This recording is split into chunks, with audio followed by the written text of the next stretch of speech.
தென்காசி மாவட்டம் மேற்கு தொடர்ச்சி மலை பகுதியில் பெய்து வரும் தொடர் சாரல் மழையின் காரணமாக மேற்கு தொடர்ச்சி மலை பகுதியில் உள்ள பல்வேறு நீரோடைகள் மற்றும் நீர்வீழ்ச்சிகளின் தண்ணீர் வரத்து அதிகரித்து காணப்பட்டு வருகிறது. இந்த நிலையில் குற்றாலம் பகுதியில் உள்ள மலைப்பகுதியில் மழையானது தொடர்ந்து பெய்து கொண்டிருப்பதாக வனத்துறையினர் கொடுத்த தகவலின் அடிப்படையில் முன்னெச்சரிக்கை நடவடிக்கையாக குற்றாலம் பகுதியில் உள்ள அனைத்து அருவிகளிலும் சுற்றுலா பயணிகள் குளிக்க நேற்று தடை விதிக்கப்பட்டிருக்கின்றது.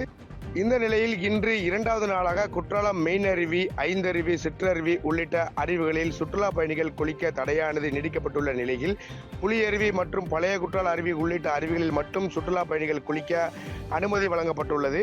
இதன் காரணமாக ஏராளமான சுற்றுலா பயணிகள் குற்றாலம் மெயின் அருவி மற்றும் ஐந்தருவி உள்ளிட்ட அருவிகளில் குளிக்க முடியாமல் ஏமாற்றத்துடன் திரும்பி சென்று வரும் நிலையில் மழையானது குறைந்த அளவில் இருந்து தண்ணீர் வரத்து குறையும் பட்சத்தில் சுற்றுலா பயணிகள் குளிக்க உடனடியாக அனுமதி வழங்கப்படும் எனவும் போலீசார் தரப்பில் தெரிவிக்கப்பட்டுள்ளது என்பது குறிப்பிடத்தக்கது.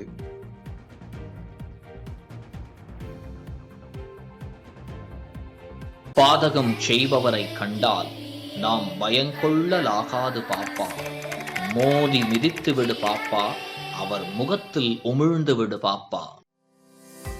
அண்மை செய்திகளை உடனுக்குடன் தெரிந்து கொள்ள இணைந்திருங்கள் இயம்நாடு தொலைக்காட்சியுடன்.